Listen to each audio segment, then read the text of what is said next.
Hi there, welcome! I'm gonna start off with a really quick plug for the channel. I would really appreciate some ears on this, but if you want to skip it, just click the appropriate timestamp down in the description. So, I actually like my videos pretty well. I work hard on them, and in some of the longer ones, I try to get into subject matter that I don't really come across elsewhere on the platform. But YouTube has been really hesitant to promote my work, which is a real shame, because I think the channel could grow a whole lot if more people knew that it was here at all. And lately, growth has been really slow. If I put out just one video that doesn't perform well, then all of my other videos take a hit. So at this point, I think word of mouth is the best option for promoting the channel, as old-fashioned as that might seem. So for real, if you know anybody who might like my stuff, please send it along. That would mean a lot to me. I don't get any ad revenue right now. I just like doing this. Subscribing, liking, and commenting are completely free. So if you feel like helping out, any of this stuff is actually a huge deal for the metrics. Okay, thanks a lot. Here's the video. If you're a fan of Bee and PuppyCat, then you probably already know that the series is getting a Netflix reboot. It's gonna be, well, I don't know, should we call it a reboot? It's gonna be a new series, but it's a sequel season to the original, and it's an extension, but whatever, it's a reboot, essentially. Apparently, the release date is sometime off in 2022, so we've still got a ways to go. But in the meantime, I wanted to talk about some of my hopes for the Netflix episodes. On the whole, I really just want more of everything. I want Bee and PuppyCat to be bigger than ever, and with Netflix's user base, there's a pretty good chance that the second season will make it happen.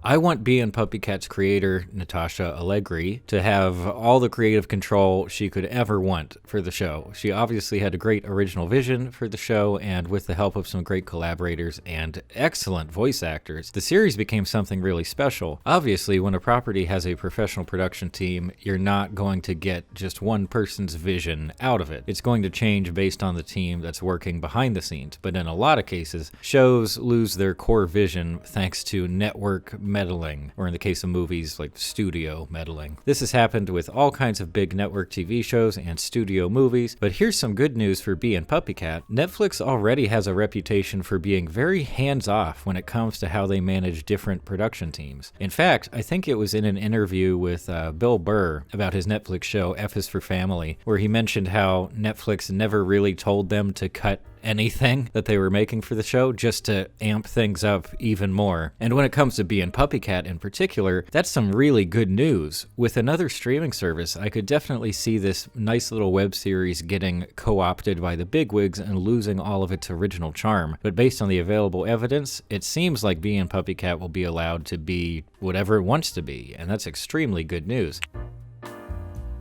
Fans might disagree with me on this one, I'm not really sure, but I'd love to see some more world building. I immediately have to qualify that statement though, because I don't want this little web series to turn into some kind of crazy epic show packed with lore. I don't want TempBot and its clients to somehow threaten the real world, only for Bee to be the only person who can prevent catastrophe. We don't need to marvelize a property that's actually creative. But in the original run, I really enjoyed when we got little bits of world building, and I guess you could call it lore, technically. It's just basic stuff about how they're all living on an island someplace, and in the final episode, we even get a great wide shot that gives us more of the surrounding environment than we've ever seen before. Even if the world of Bee and PuppyCat turns out to be basically our world, but brighter and less threatening, I would be fine with that. I'd also like to find out why Toast is a character. I know the show has a history of throwing in random visuals and characters, but this one, I mean, I don't really get, she's fun.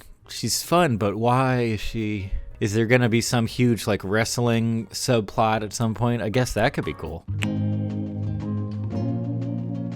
Okay, so let's talk about how Netflix originals handle story. This is a much bigger topic overall, and I'd love to get into more detail at some point, but for now, just some footnotes. Netflix original series, whether they're purely fictional or documentary, whether they're live action or animated, tend to emphasize a singular continuing narrative, which is something that started out in prestige television shows like The Wire, The Sopranos, Breaking Bad, Mad Men, etc. Or at least these shows proved how engrossing that story structure can be comedy when it's really well written and acted. A bunch of Netflix shows have used the same format, even when it doesn't really suit the story at all. Tiger King and Wild Wild Country are really good examples. I have a feeling that Netflix pushes this format in order to encourage binge watching, but that's just a guess for me. But going back to Bee and PuppyCat, I really don't want the second season to fall into this trap. The cat knocked the mouse, so now I'm lost in the script. Did you want to say hi to the people? No? Okay. And yes, there are continuing story elements, mostly centered on character. For example, Deckard is really talented, but is putting off his future, and Bee is just aimless, not really having any clear goals. Maybe I should put it this way. Even if there is some kind of continuing narrative, I don't want it to be the focus. As another example, both Adventure Time and Steven Universe started out with one-off episodes and adventures, and then eventually expanded into these massive narratives with all kinds of lore and backstory. And that worked fine for those shows, but at least to me, Bee and PuppyCat isn't that kind of show. It's not trying to make grand statements about growing up or being a person. It's driven by relatable characters. And even though Netflix is pretty hands-off, I'm still worried about the team being pressured into making their show just like so many others in an attempt to replicate recent successes in adult-friendly animation. And I know what you're thinking. Doesn't my previous request for more lore or world building conflict with my hope for one-off episodes? Nah, not really. And that's because there are very different kinds of lore. In certain shows, the lore is very serious and complicated, and this contributes to a tone of seriousness and weight. But in other shows, like Bob's Burgers, for example, the lore or world building is just light and fun. It fits the tone of the show. Bee and PuppyCat isn't some big, serious TV show, so I don't think it needs complex explanations about the origins of TempBot and all the rest of it. I love the animation of Bee and PuppyCat, and I know I'm not alone in that. It's just so pleasant to look at, and the visual style definitely borrows some elements from anime, and so does the music, but that's another topic. So when it comes to Lazy in Space, I basically just want more of the same, and that's not to say that the style can't be expanded or that we shouldn't see new environments, because we definitely will, but I would love for it to maintain a lot of that quirky fun that got so many people interested in the first place. And you know what? I'm not too worried about this bullet point. I have a lot of confidence in the team, and more than anything, I'm just excited to see what they come up with.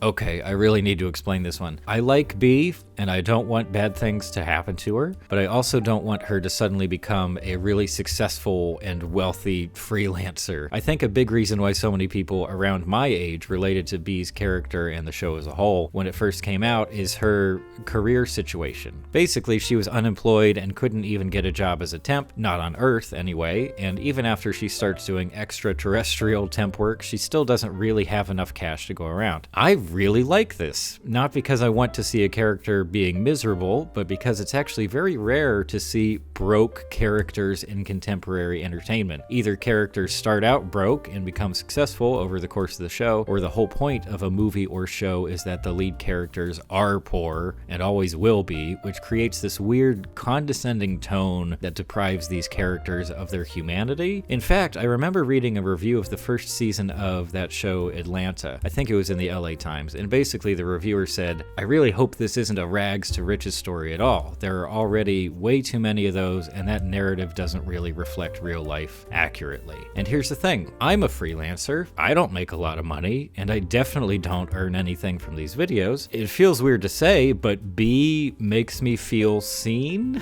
She's just a very relatable character. Sure, some people end up finding tons of success in their field, and maybe they even end up getting a big fat Netflix development deal, but a lot of people never get to that point. A lot of people just kind of scrape by, and Bee and PuppyCat so far has been such an interesting beast because it portrays really mundane aspects of that situation without ever getting too serious or sappy or depressing. Off the top of my head, I can't think of another show that's done that. I guess Bob's Burgers to a degree, but Bee and PuppyCat definitely has its own tone. In other words, this is another way in which Bee and PuppyCat is special and unique, and I don't want to lose that in the transition.